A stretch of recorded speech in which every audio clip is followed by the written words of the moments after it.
Check, check, check. Yo, yo, welcome to the RAD Podcast, episode 13. Lucky Eric, 13. Lucky 13. We're in the darkness of the mobile barbershop today because with the lights on, it's a little bit bright, but we are back. As always, these episodes are brought to you by the Mobile Barbershop Depot because we are always record in the mobile barber shop. So please like and follow us on iTunes, Spotify, and YouTube. Please share these episodes too, and would love it if you gave us a rating as well. I think we've had close to 2,000 downloads. Yeah, which is pretty with cool. 13 episodes, which is really awesome.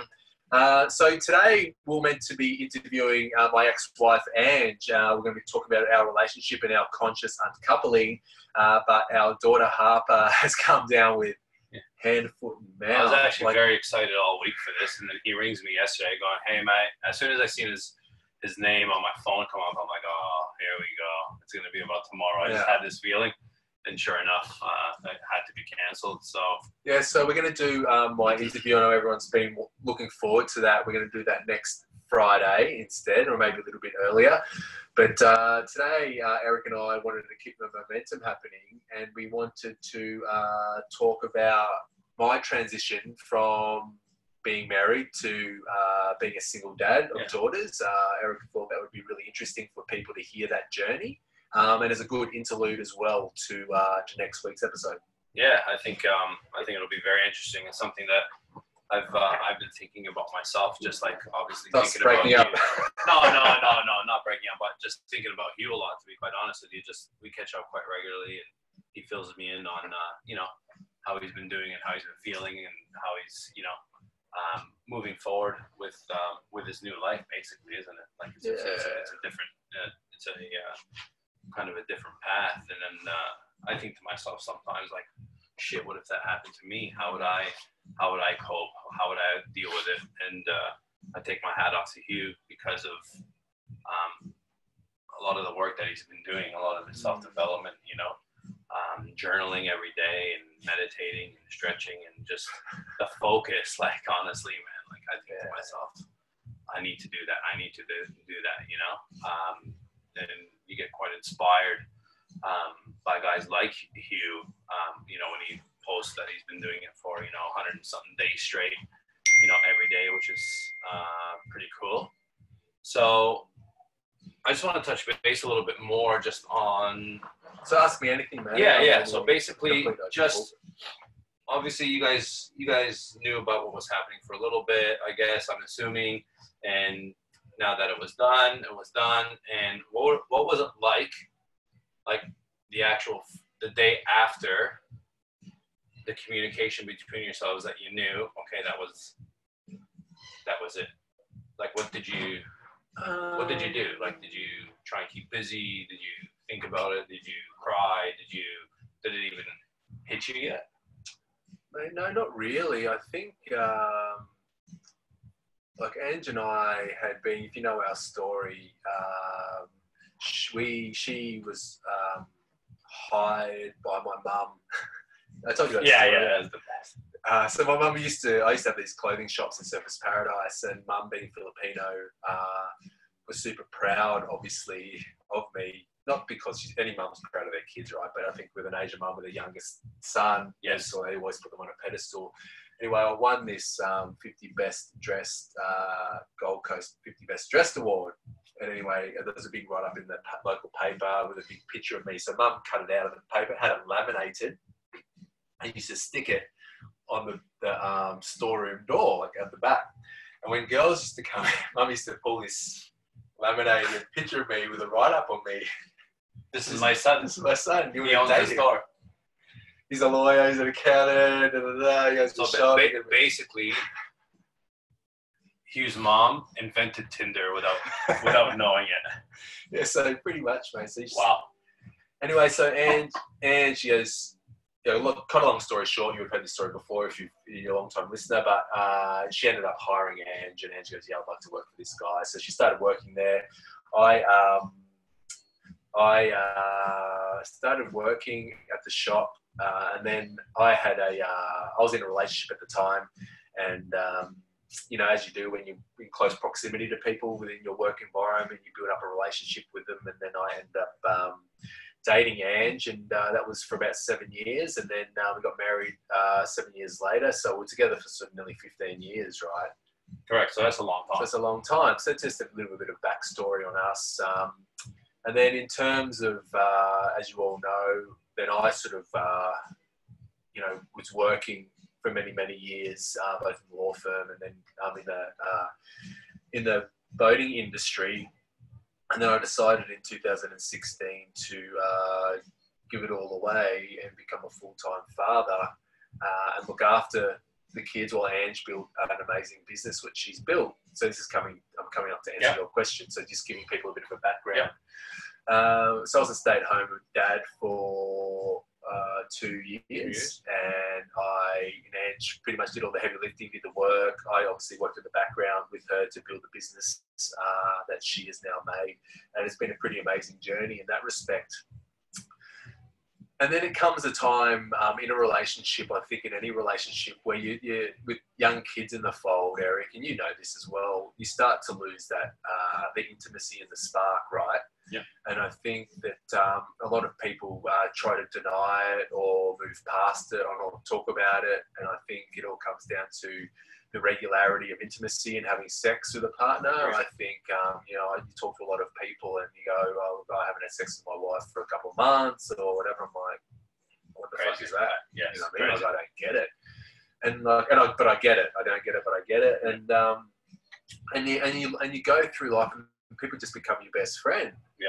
It's just natural progression, right? Like you see these people in relationships for 50 years or 20 years, and they just go, well, they just become best mates, whether or not they get intimate. I know a lot of people like that, like in my, you know, closer kind of family and, you know, friends that, you know, older, that, you know, friends of my parents and, you know, friends through family and stuff like that have been together for, like you said, 40, 50 years. Yeah. And they sleep in separate beds. Yeah. You know, they have separate schedules, but they're basically what I call just companions. Yeah. You know, just kind of, you know, common law companions, I guess. They're just there for, it's easy and I guess it's convenient and comfortable, but yeah, they literally have no, you know, sexual relationship, I guess, and no connection, you know. Yeah, and I think that's really important in a relationship. Oh, it's one of the most important things. One, yes, a relationship and a friendship, but also someone that lights you up, makes your heart flutter. You have that connection and spark every time you make love, you're making love, and it's not just sex, right? And I think once you sort of lose that, I think if you're conscious about where you're at in your life, that should certainly be a warning sign to you that, hey. Yeah. And I think it's all relationships, you know, need to be worked on a daily, weekly, monthly basis. It's not something that just happens, you know what I mean? Like you need to be cautious and you need to be realistic on the needs of each other, I think, you know. And, you know, I discussed it with Jen this week, you know, because I'm reading this book about being a man. Yeah. And then I listened to a podcast about, you know, women are from Venus, men are from Mars, you know, and just how different we are as beings. And we can't be any more different, but I look at it as, it's like business. It's like there's a strategy behind. You have to have a strategy. You need to relationship. You need to understand your wife. You need to understand not just your wife, but a woman, because most women, right, are similar in ways.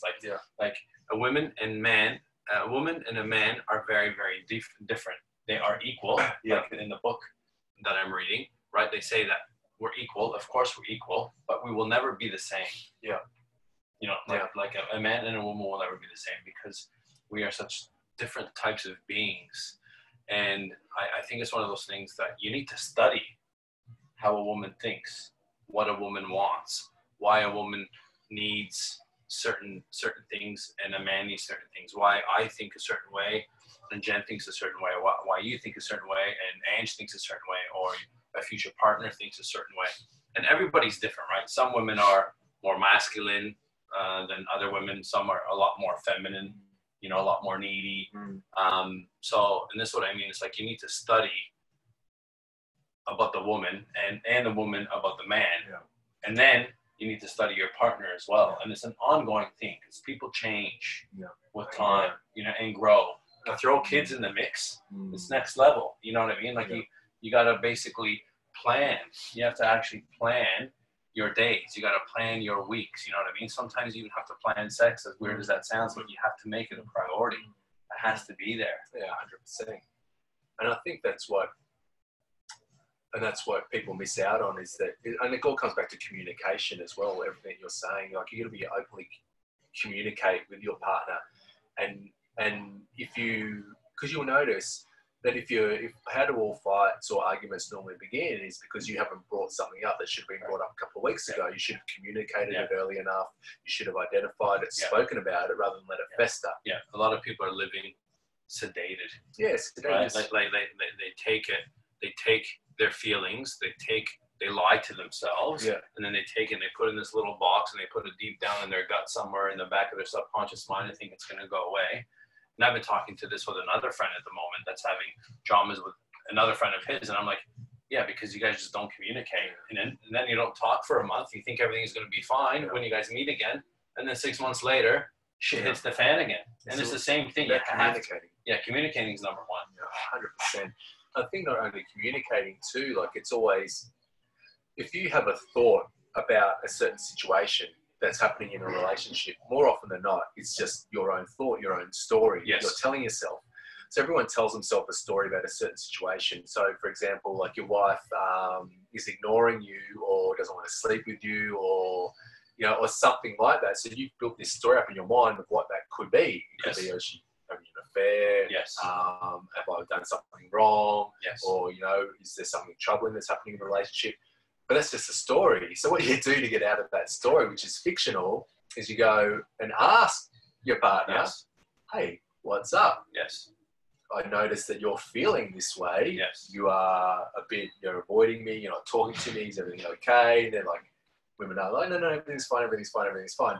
No, everything's not fine. Let's just have a talk about it. And then hopefully that there's enough consciousness around both of you to be able to then spill your heart out, have all cards on the table conversation, and then just be real and authentic with each other and just bring stuff up that, it might be confronting, but don't let that fester because it's going to create some bigger problems. Right? And like, I think us as humans, we have to stop lying to ourselves in multiple things. We lie to ourselves about our feelings. We lie to ourselves about what we really want, about, you know, your dreams, because you're thinking about everybody else around you, you know? And in this book, that's what he's saying. Basically, like every third, fourth page is saying, stop lying to yourself about being a man. Stop lying to yourself. Stop lying to yourself, you know? And there was a point in time where I was reading the book and it started resonating with me quite a bit on certain topics. And I was like, wow, this is massive. And that's what it's about. It's what I'm teaching Rihanna at the moment is, and so is Jen, is listening with understanding. Not just listening, but understanding what you're listening to. Because we're teaching the alphabet, you know, how to read at the moment and memorization and stuff. But it's not just saying it to say it. It's saying it and reading it and understanding what you're reading, not just to read. And if you take that back to a relationship, like I think a big thing with females is, and guys, they just want to problem solve. They get to problem solve. We just want to problem solve. But a thing that obviously doing a lot of personal development is what the female is saying is that you're not hearing me. Because we don't listen. We're not good listeners. You're not hearing me. So a really cool tip for any of the young players out there or any stalwarts of this game is that listen intently to what your partner's saying, hear them, repeat back to them what they've said, and go, okay, I hear what you're saying, right? I don't get, you don't say I get or understand it, like that's just you get and understand it, and you want to problem solve it. If you say I hear what you're saying, because they just want to be heard, right? They want to be heard, even if they just get it all off their chest and they're just ranting and raving, they'll feel so much better of it, and you're like, just listen, don't talk, just download it all and go, okay. It's so funny because like, so that's going to be a segue into me answering this question. We've been, you know, even teaching staff, you know, listen, investigate, respond. Yeah.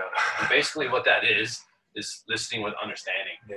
You know, just listening and then reacting. Yeah. You cannot be reactive. You know what I mean? It's listen, okay, comprehend it all, take the story in on what they're telling you, and then come back with what you think is correct. You know, don't come out of anger, don't come out of fear. Just come out of it as naturally as possible. Yeah. I think. So, and that's I think how Ange and I ended up having that conversation on where we got to. There was certainly a point in time that we said to each other that, what are your feelings around this relationship?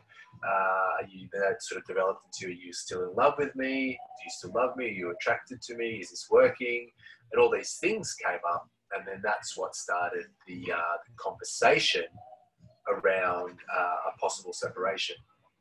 It was openly communicating. It was identifying an issue, that there was an issue, and then it was then having open communication about it, open and honest, and then just discussing what that meant. That meant for you as a couple, moving forward, yeah. And then, and then obviously you get resourceful. I think, Ange and I have done a lot of personal development. And what does personal development look like? We do a lot of reading. We do a lot of podcasts. We've got some great friends and influencers around us who have done a lot of personal development, like yourself, like our other friends. We've done the Tony Robbins events. We've done, relationships and you events. So we've invested a lot in ourselves. And I think what that brings about is this level of consciousness. What does level of consciousness mean? It means that you are more conscious around your thoughts, feelings, and actions, rather than just floating through life with reckless abandon, thinking that you know everything about your relationships. Yes. We sort of got a really deep understanding of that. Hey, we can talk about this and work through it. And that's why I have a lot of respect for you in many different ways. But this one's massive because I've seen a lot of people, separate in divorce, whatever you want to call it, and it's nowhere near like the circumstances that you and Ange have. Even though I'm sure you have your ups and downs, which we'll ask you about as well. But all of a sudden you see things like people running each other off the road, and changing locks, and stealing kids. Yeah, stealing kids, and all of a sudden there's Amber Alerts because someone stole a kid from school. Like all this stuff, man. That happens, right? But obviously those people are on a different path and haven't worked on themselves. You know what I mean? Like it's very, very clear because I know that I can imagine the difficulties even with the amount of personal development that you have done. Because it wouldn't be easy for anybody because you're living this life for 15 years with one person, sleeping in the same bed with them for 15 years over 365 days a year. And then all of a sudden one day it's like, all right, I got to start looking for my own place. I want to move up, sleeping in your own bed by yourself and just it's to me, it's one of those things where it's a catch-22, right? Like it's as sad and upsetting as it is, it's almost like with you guys, because it was a conscious uncoupling between the two of you, it's almost probably like a bit of a relief at the same time, to say that, it's me time now. I'm working on me. You know what I mean? 100%, Eric. And I think that's right. Like we sorted some, obviously some counselling and coaching out. We sorted some pretty high profile relationship counsellors out. And, they told us to do a few things in terms of, the masculine and feminine. If anyone knows much about that, obviously I adopted a lot of the feminine energy because I was a stay-at-home dad, and Ange had a lot of the masculine energy. And obviously that's not a right balance. No. So we worked on that a little bit, and something really resonated with me during that process. So I thought, is this authentic for me to sort of to pursue a role play, so to speak, in terms of like adopting more masculine and feminine? And I was like, you know what? You didn't feel like it was natural. Yeah, and I thought, we could certainly make this work. There's no doubt about it. We could have made it work. But then would we be happy in 5 years? Would we regretted not doing it in 10 years? Ange is still so young. I'm still young, and it's just like, well, so much life to have. let's give ourselves both the opportunity to see what else to invest in ourselves and relive our lives again. Yeah. Because I think I spoke to you and say, Eric, like even though I turned 40 this year, I still got my whole life to live again. So do you, and everyone does, knowing what you know now. Yeah. And you joke about it. We used to joke it about I'd still joke about it with my mates. I used to say to myself, like, imagine us being single again, knowing what we know now. Oh. I don't joke about that in terms of other relationships. I joke about that in terms of business. Yeah, and everything. I've even said it, like knowing what you know now, even married with kids, like Jen and I even say like we should have traveled more without kids. Do you know what I mean? Yeah. But you always have the excuse of, oh, you didn't have enough money or you didn't have enough time or resource, whatever. But it's just like, you just think to yourself, how cool would it been to just go backpacking across Europe for a year? I can do that now. Yeah. You know what I mean? Like, exactly. Yeah, so to come back, to circle back and to answer your question about that, mate, when you first asked the question, it's a long-winded way to get there. But for me, the personal development and journaling, a lot of people may think that's a little bit funny or they've never done it or experienced it before, but the impact that actually getting thoughts onto paper, and once it's on paper, then you work through it like a plan or a map, and then that process, just putting it all on paper, crying, putting on a sad song, and shedding some tears, sort of emotionally cleanse myself from that situation. And is this something that you just learned yourself, kind of the whole journaling thing? Like you're just adapting it in your own? Yeah, I'm adapting it in my own. I've never done a journaling course or approach. I just was listening to a lot of podcasts and a lot of female podcasts, really, like interviewing females about the journaling process. I thought, fuck it, I'm just going to do it myself and work through it. And it's been the most profound experience I have ever done. Journaling. Manly. Like Eric, I got to trademark that. Trademark. But just like the process of doing it, thoughts on paper. But not only do I just put my thoughts on paper, like I go through and I talk about like how much I appreciated, like I reflect on my previous day. So I'm journaling in the morning. I had an awesome day yesterday. I accomplished this and this. And then I work on what I'm grateful for as well during the day. What can I be grateful for in my life? And then I work through my like a plan, what I've got on for today as well. And then I talk about emotional stuff. So it's a bit of everything.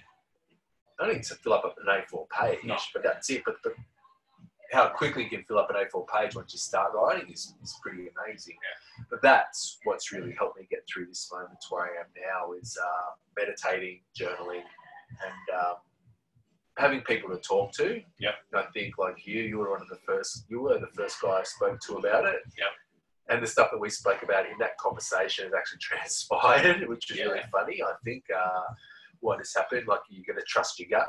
Yeah. Your intuition's pretty much always spot on. Yeah, and I think like Hugh and I haven't been friends for, many years. Like you've been, friends with a lot of your friends that you have now for years through school, and, and it's one of those things that, when you meet certain people in your life that you have to bring value, and I think I've been talking about this with another friend, and I'm like, you need to bring value into the other person's life. If you're not getting valued or you don't feel you're getting value back, to me, it's not a friend. You know what I mean? Like there needs to be something there. Give and take.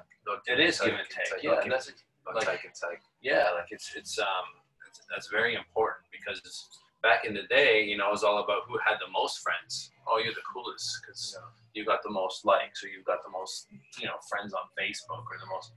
It's not like that anymore, like you got to pick and choose your friends very, very wisely. And, through the relationship that Hugh and I have been through over the last, I don't know, we've known each other now probably 7 years maybe or so, I'd say, since maybe the girls have been born or maybe just before. Yeah, but I think our friendship certainly has taken a turn. Yeah, and it's different, right? Because we've been friends, but obviously everybody's busy doing what they're doing. And I think more recently, over the last probably couple of years, we've been becoming a bit closer and opening up a little bit more, obviously through the podcast and stuff like that. And it's good for you to say that because I think a lot of I think of men, because I'm speaking, from being a man too, they don't speak out enough and communicate enough. We all hold things in very deeply, and it's very bad. Like you wear, like all guys wear a mask. Oh, many masks. I think it's like, which mask are you going to take on? You know, which one mask are you going to bring on today? The stoic father. Yeah, correct. Happy guy. Yeah, you know, and it's one of those things where you need to communicate that with a friend or a soundboard, you know. That's why there's stuff like Lifeline. Just talking to a random person that you've never met before about your, that's basically what that is.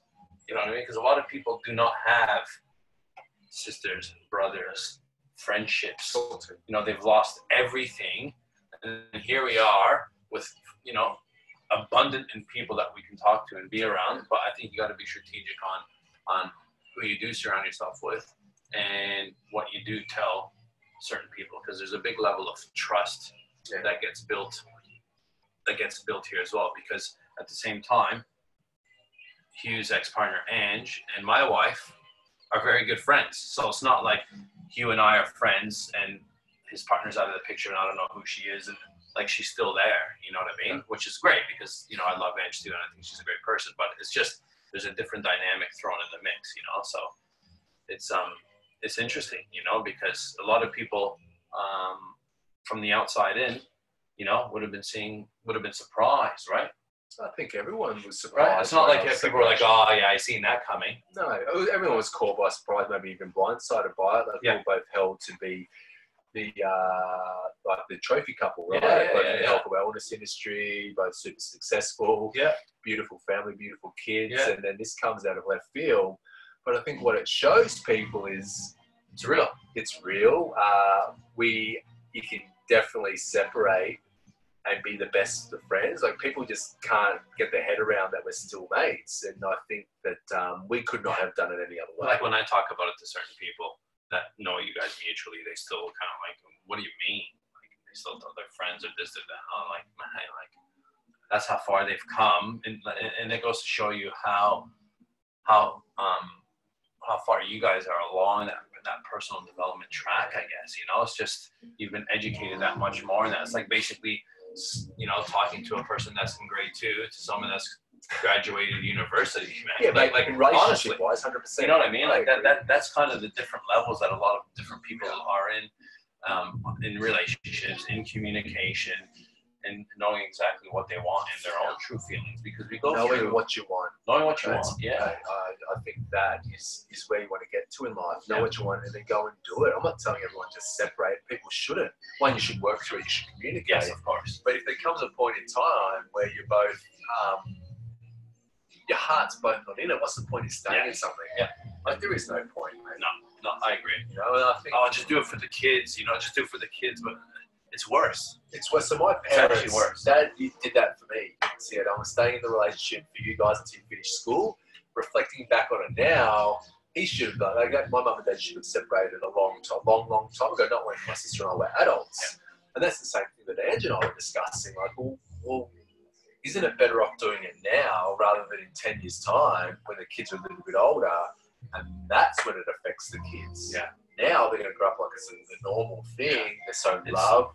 And I think a big thing too is culture and where you come from. Yeah. Because I think a lot of people stay with each other, especially in the European culture or our Portuguese background. You know, it's kind of like to show face. Like we say a thing in Portuguese called fica feio, which means, you know, it looks bad. Yeah. It looks bad to the community. It looks bad to, you know, it looks bad to our family. You know, all these, all these, you know, different types of things, you know. So, so it's very, very interesting. Right? It's very interesting. Yeah, man, 100%. It's interesting. Like I think that, like I said before, like you go through relationships and you just stay together for the sake of staying together. Yes. But at the cost of what? I agree. Happiness, basically. Happiness, time. Like we're only on this earth for a limited amount of time. Yes. Like that's what I can't get my head around is that people need to go and live. And you see all my posts lately. Yes. It's all about, you know, I did one the other day, like if you sit there and look at birds and they can fly anywhere in the world, why do they choose to stay in this pond? They got wings. I'm like, fuck. You know, I always, it's funny you say a bird, like I always say, like, you know, if I was ever reincarnated, I always think of bird, because you can go wherever the fuck you want. Right? You know what I mean? Yet a lot of them, it's so funny. I haven't looked at it like that, where a lot of them just stay. Like they can fly anywhere on this earth, but they're just like, well, Canadian Goose got their stuff because they go south, man. Like, come fall time, those suckers are like all of them, man. See ya. They're like Fort Lauderdale, here we come. Miami. You know? But mate, and I think, and that's what I think. I really think that I look at all my mates' relationships. Yeah. And I think to myself, how much better they possibly could be. Yes. If they, one, spent some time and communicated and articulated to their partner what they want in life. Yeah. And two, if they had enough consciousness around where they are to make a decision that could certainly like have the most profound impact on their life and make them super happy. Yeah. I'm not saying they should split up, but I'm like, initially what I'm saying is communicate where you're at rather than just... That's one thing, like with Jen and I, you know, from experience, she comes from a family of very bad communicators. And she was a very bad communicator when we first met. But I didn't realize that, right? You're young still, you know. But eventually, and I consider myself a half decent communicator because I like to talk a lot anyway. So that's just me, and I've always been open about things. What I like about you too, just quickly, is that instead of texting, you call. Yeah, I call. Yeah, I love that. Yeah, I don't text. Well, I text, but I try not to text. Like I just because I'm thinking to myself, like you're texting 20 times. It's like that would have been like literally a 20-second phone call, man. Like that's the way I look at it. But but we've had to work together on ourselves with communication, and me kind of, and she even says it, you know, she'll say it openly that I've helped her massively in communicating, and still work in progress for her because she's been raised in a family that like there's no communication. Well, you don't see with your parents, like you're not going to communicate, right? You think that's the normal thing to do. Correct. It's hard to break that habit. And it's basically. So you have to encourage it, right? How do you encourage you got to encourage it. How do you encourage it? Oh, by always asking. I probably ask too much because they get pissed off. Nothing's wrong. Yeah, are you okay? How's things? How's it? Like a big thing with me is I'm always asking, you know, how's your day? What's bothering you? Like I know when something's bothering her, or like even I know like when the time of the month comes, I just know that like the mood changes. Like when you're around someone for so long, and we don't have any family here either, right? So we have a lot of just our time, but Jen likes her space as well. You know, whereas I love being around people all the time. Yeah. She's not as much of a people person as I am. So, and I have to respect that and understand that. I know that she needs her space to go read a book or watch a movie by herself. Yeah. Like not going to the theaters, but what I'm saying, go upstairs for a couple hours and just watch a movie by herself. Go have a bath, do whatever she needs to do with no kids and no. Yeah. And sometimes I used to think to myself like, oh, like you just said before, like, oh, I wonder if she's pissed off with me or what's wrong. But I know now from communicating, that's what she needs. And I know, and she knows with me is, you know, I'm big on communicating, so she needs to listen. Yeah. When I want to talk about something, I need to talk about it and get off my chest, and she needs to respect that. Just sit and listen till you finish your piece. Yes. And then you can chime in. And I'm trying to be cautious of that all the time on being a better listener in all aspects of my life, because I tend to talk too much and listen less, whereas everything that I'm reading, you should be talking less and listening more. In any conversation that you have, you should be speaking less, which is I'm always speaking more. But I'm conscious about it. Like you said before, you can't just be like Walking Dead and not realizing. All of a sudden you got to go, oh, I'm doing this too much. Oh, I feel this way. Oh, this isn't good enough. You know what I mean? That's what it's all about, I think, Eric. It's just being conscious around your thoughts, your actions, the words that you speak. I like the saying that you should taste the words in your mouth before you speak them. I like that. And I think they're the keys to like a relationship, whether it's you're going through a separation, going through issues, or it's actually communicating how you're feeling. Like, I mean, it's not just personal relationships or husband and wife. It's business. Like, how many people are in a business relationship, a business partnership right now that are feeling the same way? Yeah, and what happens when they have a falling out is because they haven't communicated it. They haven't returned an email. They haven't returned phone calls. They hide and pretend nothing's happening. When in reality, again, just like a relationship, they should talk about it. But I just wonder why. You know, sometimes I just wonder why to myself. You know, like they don't just communicate. Like us people, humans, like it's like they're embarrassed or they're ashamed or they don't want to know the consequence or the what if, or do you know what I mean? Putting themselves, we hate putting ourselves out of the comfort zone in anything. Because it's scary, it's uncomfortable. Yeah. The comfortable's comfortable. The unknown, right? The unknown. What's easy to do is easier not to do. Like it's just. But what's so cool about the unknown is that's where the greatness lives. That's where change lives. That's where success lives. That's where all this stuff lives, in the unknown, not behind you. So true. Yeah, you can't live in the past. There. And I think that's where people need to get to, is that they need to really understand that, you know, they need to. There's peaks and troughs in everybody's life, right? Like just what you were explaining to me before about your coaching program, and then people are resonating with you because you're real and raw. You know what I mean? It's not this make believe. It's like when I went to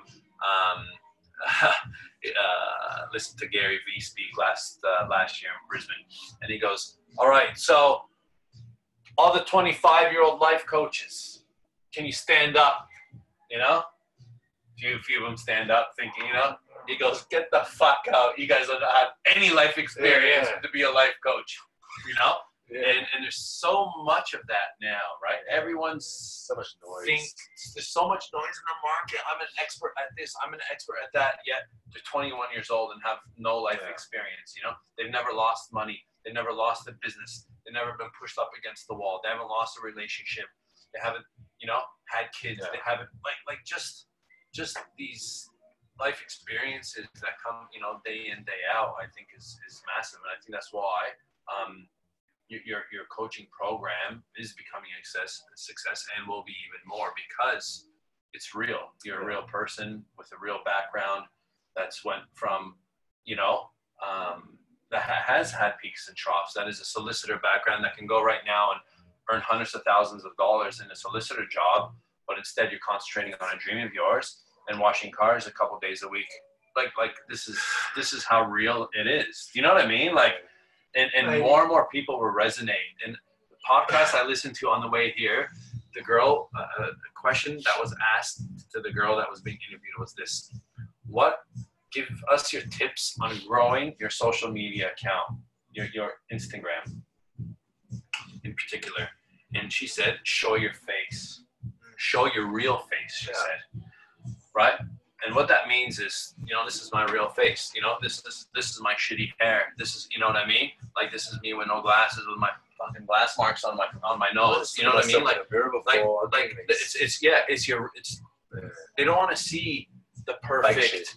Well, that's why I shake like me it's being legit, fat man. and overweight. Yeah. You know what I mean? I think people resonate with that You stuff. know what I mean? Like, just like you've got to, Eric. It's what it's all about, mate. Like you got to have one proven track record in whatever it is. Like if you're going to be like for example, a health coach, you got to live the journey of being fat to fit. Yeah. If you're going to be a business coach, you got to have the business where maybe you've had the success and you've had the failures and you've had the success. Yeah. Like not just success. Like that's going to teach you. Yeah. Like you're not going to find any value in that. And like relationships, you want to talk to a relationship or a counselor that's lived and breathed separations, right? Because they've experienced it. Yeah. Like how good is it when people have started businesses, for instance, have come from nothing and have grown something massively versus someone that's like was a trust fund kid that is still killing it. Like it's two big differences, right? Like the level of respect 100%. And how you resonate with that one person. It's the same thing with relationships. Like anyone that says I have the perfect relationship is BS. Yeah. There's no such thing as a perfect relationship. It's a work in progress every day. And that's a relationship with your wife or your spouse, a relationship with your kids, relationship with your business partner, and a relationship with yourself, mainly. Let's talk about that. We have relationships with everybody, yeah, except the most important one is the one with ourselves, and that's one that gets put on the shelf. 100%. Well, let's talk about that for a moment, because I think that's the most powerful bit of information that we can give to someone, especially guys out there, is their relationship with themselves. I know we've spoken about it previously, but what's your relationship like with yourself, mate? My relationship is with myself has changed a lot over time. Yeah. Because I used to be this kind of macho man, very egotistical kind of guy. Yet, like, next week, you and I are booked in here at the Mobile Barber Shop that Lindsay from Lululemon invited us to basically a roll around with it's all men, and we're going to be bringing yoga mats here and doing yoga, all men and having a couple of drinks after. Like I would have next Wednesday. I think next week. But I would have never done that before. I was the kind of guy who would be like, what a bunch of idiots. Like, what you say, who does that? You know what I mean? But you're investing in myself. And that's what a relationship with your relationship means. Yeah. So with you, yeah. is it how do you invest in yourself? Yeah. Correct. To create joy, happiness, relaxation, yeah. mindfulness, consciousness, rather than being a typical guy. Yeah. No, I'm not investing in myself as much as I should. Yeah, you're not. Because I see you and what you're doing, and I'm like, oh, man. Yeah, I'm a bit of a... But no, I'm going to qualify that. You could do that if you really wanted to do it. Of course you can. Yeah. I'm not making excuses. I'm just choosing not to for whatever reason. You're lazy. And you're lazy motherfucker. Yeah, probably. Hey, let's be honest. Why don't you do it? Yeah, probably being lazy. Yeah. I probably feel like I don't need it. Yeah. Right. There's a story happening in my mind saying. So tell me why you don't get up and meditate. I don't need it. Tell me why you don't meditate. Like honestly, you think it's a foo-foo? You think it's probably subconsciously. I think like even though every podcast I listen to is like meditate. But who does the meditations? Tell me all the list of the guys that do it. I know all the successful people. Everybody, like everybody that has a certain level of success, different types Tony of Robbins, success. Ben Bashar, Lewis Hell, these guys. Yeah, everybody. You know what I mean? Yeah, Cordone. Yeah. I don't like. Yeah, but what? Like, I just want to understand. Like, when I ask people, it's like, well, why don't you do that? Maybe I'm not valuing myself enough to give myself the time. Do you know what I mean? That could be it. Maybe like thinking about it. Why don't you invest? Like I'm investing in my time in going to the gym and eating healthy. Like I'm right back on it now, right? So like no one could get me off it. But you could achieve even more greatness by doing this stuff. All I'm saying is that why don't you invest in your morning routine? What does your morning routine look like? Why don't you make me accountable? I'm coaching you right now. I'm asking, what does your morning routine look like?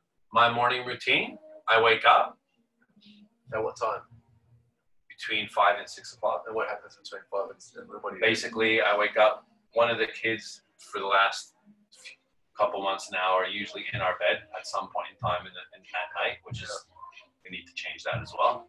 Because it's just, but I'm to the story. It's mainly our little one. She's 3.5, and the story I tell myself is like, you know what, embrace it, because there's gonna be a point in time where she's not even gonna want to know you. She turns 16. So does that stop you from getting up in the morning and doing some stuff? No. Honestly, I've probably like my sleep a bit more than like some people are what they call morning person, a morning person. I've never been that guy that's woke up at 5 in the morning or 4:30 in the morning, and like I have other friends like Dan's up at 4 in the morning. I'm like I can't even comprehend being up at 4 in the morning. Now I went twice to the gym this week in the mornings, and I woke up at 5 o'clock, and I was at the gym by 20 after 5. And both of those days I felt the best, even better than training at night. It's interesting, isn't it? Is it interesting? It's interesting, but. It's the key. Then why didn't I go to the gym the other 2 times in the morning then? Lazy. Do you know what I mean? It's true though, isn't it? You know? Honestly, sometimes it's just so warm in bed, man. I'm just calling you out in your shit. Honestly, yeah. It's probably just so warm in bed. I press snooze, and I'm like, I'll just go to the gym in the afternoon, which I'll go. I'll still go. But I know I should have went in the morning still. So let me ask you something. What if you invested in yourself and woke up at, say, 5:30 to 6:30 every morning, and you just spent that 1 hour invested in yourself? Do you go to the gym, or you do your meditating, journaling? Like, what do you think that would add value to your life? Yeah, I know it will add value. And that's the thing. I need to start doing it. I just need to be accountable. You know what I think it is, honestly? I'm a very tangible person, right? And if I go, right, to the gym, and if I go to the gym consistently for a certain period of time, I start looking at myself in the mirror, and I start seeing things differently, right? You start looking better. Abs are starting to come in. You can tangibly see things. Whereas you're doing some mindfulness shit, if you're doing mindfulness stuff, you can't, like, this is... Oh, my mind's like this is my story, right? This is my story, right? Like, this is probably... I'm trying to say stories, right? Because I'm like, maybe... Is that why? Because I can't see it? You can't see how much growth you've had in your brain, mentally, spiritually, yeah, consciously. There's no measurable results. But if you were to say... Yeah, but if you were to say, okay, 18 months ago to now, has there been major results for you?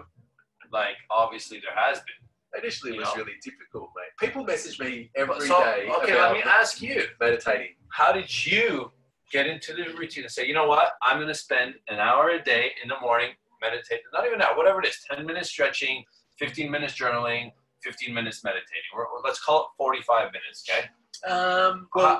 What made you... Because I meditated for a week straight, and then I stopped. Well, I flossed my teeth every single day for a week straight, and then I stopped. You get sticky breath. No, I still got good breath. But, well, what is it? Let's put it this way. So how long I can have sex every day, though, no problem, 110%. Like that, like rubber arm, no problem. You know what I mean? Like, what is it? Well, okay, so it all comes back to consistency, measurable results. Yeah. So you're seeing some results in your fitness and health because you're going to the gym and eating well, right? Yeah, But how long does that take you? Before you months, like you went away, you came back, months. But what's the desired end result there? Like, I have a goal to get to, but I don't even know what that goal looks like. But what could it be? Is it optimal health? Is it a six-pack? Is it being able to walk down the beach? It's basically taking off your shirt and being 100% comfortable. Okay. So and what's it going to take to get there? Consistency. And what else? Training, eating well. Training, eating well. Like there's so by training and eating well, you're in 6-12 months time. It's a recipe, right? Like there's no way if you train 5 days a week the way I'm training and you stick to the meals that I eat, and I'm like within reason, right? I'm not like eating broccoli and chicken every day and it's not sustainable. Like it's sustainable. Like I know what's going to happen. That you're going to reach a goal. And what else? You're going to be looking in the mirror. Yeah, I'm going to look in the mirror. I'm going to feel confident, and I'm going to be like, I'm going to be like what Jeff Bezos is like now. You know, like.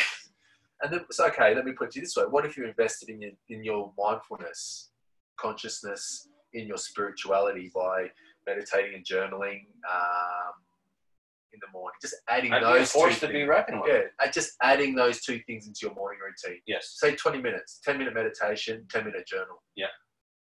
How much do you think you would progress? Leaps and bounds. But why do you think? I think I would because of me listening to everyone else and saying the success it's had. What do you think meditation would give you? Clarity. Yeah, clarity. Because my mind races. Okay, what would journaling give you? I think journaling would, again, probably clarity because you're taking what's in your head and you're putting on paper. Yeah. Do you know what I mean? It's like what I was telling you about Asana. It's like rather than trying to remember things or putting stuff in your diary, it's like you're taking this information, you're putting it there, and it's there forever. Yeah. So you have to think about it again. Okay. You're storing it there. So what would going to the gym and eating healthy give you? Energy. And that's what it's giving you at the moment. That's why you're doing it. Yeah, well, it's giving me energy and it gives you purpose. Yeah. So if you there's a purpose behind it too, right? Like 100%. It's like you look forward to something. I look forward to it. It's like your own hour of you time. You put on your ear pods. You listen to whatever you want. What if you could do that? You look in the mirror and you look and you look bigger than what you really are. Yeah. And I love now seeing these veins in my arm. Yeah. You know. But all I'm saying is that you've answered your own question. Yes. Everyone intrinsically knows what they need to do to become a better person, a better human being. Yeah. But why? Like, to me, what I love about it the most, I don't love about it, what intrigues me about it is like, why? Well, like us as humans know, we're going a little bit off topic here now, but we're 100% off topic. We're talking about my relationship, but we're talking about other shit, which is awesome. But like, we know what we need to do. Right? Like that guy. So, perfect example of this is we get to the mobile barbershop today. And we see Joey. Hey, Joey, how's it going? Yeah, good. Da, da, da. Next thing you know, there's somebody outside smoking, right? and the guy's sick. So stage 4. Stage 4. Terminal cancer. He's smoking. And he's smoking. And we're like, right, what the fuck? So like, and it's the same, like, I look at that, whatever that in his brain is the same thing as, you know, meditating is good for you, but you don't do it. You know, eating well is good for you, whatever eating well means for a certain person is good, but you don't. You know, going to the gym or being active for 20 minutes a day is good, but you don't do it. And we make excuses, and we look on Instagram, and we go on Facebook, and you watch TV, and you know, Get distracted. you get distracted, and you just keep going. Like, to me, and I'm one of those ones that get distracted, right? Like, I'm bad with getting distracted on different things, you know, even when I talk to people and I'm sitting down at a cafe, having a meeting with someone, and I'm looking over their shoulders to see if I know anybody walking by. Like, that's just me. You know, like what is it? You're totally distracted now. Now I'm distracted from the original. I don't know point to this because, yeah. But it's really interesting that you do bring that up, though. But I think it all comes down It's almost like a to little bit of therapy. it all comes down to the story that you tell yourself about. That's why I asked you, like, what was the story behind why you don't invest in your morning routine? Because you like sleeping in, you're like, you know, you got your daughter in bed, you just make all these excuses, and then you're just not going to do anything. Yeah. What if you flip that on its head and go, well, the reason why I am going to get up in the morning is because I want to invest in myself, I want to look good, I want to be healthy, I want to be the best dad, best husband, best career that I could be. So I want to invest in myself. And that's probably what I'm not relating it back to. And that's your driving force. Yeah. That you're going to turn up the best dad, best husband, best friend, best business owner you can be. That's going to be your why. It comes back to your why. What is your why? Yeah. You want to be all those things. Yes. The best dad, best husband, best career, best businessman. Like, who doesn't want to be all that? Yeah, correct. That's your why. So what's going to get you there? Yeah. It's not doing the same shit. Yeah, you need a healthy body. You need a healthy mind, you know, and that's the thing, right? And that's why this morning routine, well, it doesn't have to be if people work 4 a.m. shifts, right? You maybe do your morning routine in your evening routine. Yeah. Like, you've got to fit it in there somewhere. But whatever resonates with you the best. But the reason why I'm so invested in my morning routine, it sets my day up for success. And I spoke about it briefly. It bookends your days. Okay. Now we're getting back into the original question that I asked you about, you know, the difficulties and how did you feel that and you've kind of explained a little bit, but now knowing what you've been through, right, over the last, how long has it been now? It's probably like September, October last year we started having the conversation. But I've been out of home. So out of home now for about 5 months. Yeah, so 5 months out of home. So, like, there's a lot. Yeah, there'll be a lot of people listening to this, men and women that will be going through something similar. So, what are some pointers you can give them? You already nailed a fair few, obviously, but I'm sure there's another couple nuggets there. Well, it's just really communicating, mate. Like, if you're too scared to communicate at the moment, I really suggest journaling or writing. Write them a letter. Like, fuck. Imagine writing someone a letter. Jen has wrote letters to multiple people, like in her family, because she does a lot of personal development and stuff like that. And she writes letters. Yeah, start there. Yeah. If you're too afraid. She's got a spiritual coach, basically, that says, you know, you got to write a letter and let it go, and I literally burn it. And burn it. You give it, burn it, don't give it, but you've got it on paper. Yeah. So if you're too afraid to have that conversation, start journaling, start writing, talk to someone, reach out and talk to someone. Like I initially spoke to you about it. For me, I think because if you hold things in, right, and that becomes this crazy ass story that's just not even reality. Yeah, and then all of a sudden it turns into anxiety, it turns into depression, it turns into stress, it turns into fights, it turns into all this stuff that, you know, you put yourself down this darker, deeper hole. That's where depression starts, I think, is creating these crazy stories that doesn't even exist. Yeah. So, mate, just those couple of things I think has really helped me. And then invest in yourself, work on you, go spend some time, go for a walk in nature, go for a surf, go for a bike ride, just get out and just think and be alone without any distraction and just literally sit with your own thoughts and contemplate the fuck out of life. You sit I down love that. and you sit down, go down the beach or the mountains or in the backyard, and you're just like, what the fuck? Like, where am I going? Like, what's my purpose? You know, am I really in love with this person? Can I see myself separating? What does that look like? Yes. Who's going to benefit from it? Will I be happier? Like, you know, very cool. All those things, mate. That's what sort of really got me to where I am. But I've turned up. I could certainly, Ange and I will talk about it next week, but I could certainly have turned up a completely different person. I could have turned up a fucking asshole. And it would have changed this dramatically. But I chose. So I like your messages, you know, like in a specific moment in time. when your bike got stolen, right? Sorry, go ahead. But in a specific moment in time, I chose this is the way I'm going to live my life. Do you actually look at yourself as like old Hugh, new Hugh? Yeah. Is there an actual old Hugh? 100%. Old Hugh, new Hugh? 100%, mate. I'm a completely different person than I was 2.5 years ago when I was working that corporate job. Completely different, mate. Because we got a I lot wear a closer fucking Timex watch around anymore. Yeah. I do not wear my Rolex around. I'm not going to probably ever wear it again. Yeah. I meditate. I journal. I talk about my feelings. Yeah. I cry. Yeah. I put sad music on and I have a cry. Yeah. I don't mind crying. I cry. I actually getting more and more emotional as I get older. But I would never have done that 2.5 years ago, mate. Yeah. And it's just the growth. And I think it's just it's a growing phase in your life, right? Yeah. And business too. Like I could certainly have fallen back. This was an old being thing. though.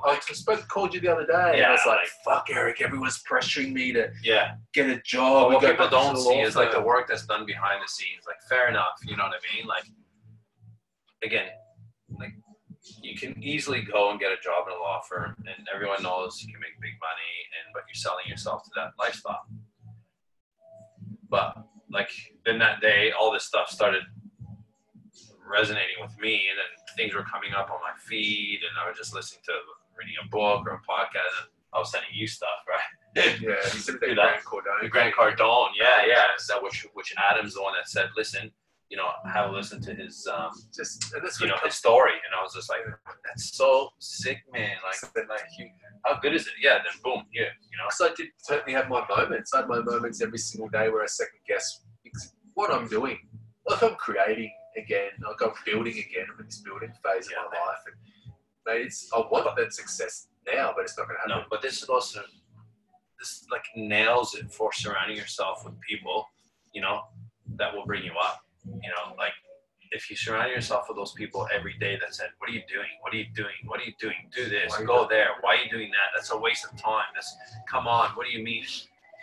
You know what? I don't care who you are or how strong you are. Eventually, you're probably going to give up. Like, it doesn't matter how many times you meditate. You're talking about a guy, right, that's been doing this, you know, meditating, journaling now for months, if not coming, a year and a half or so.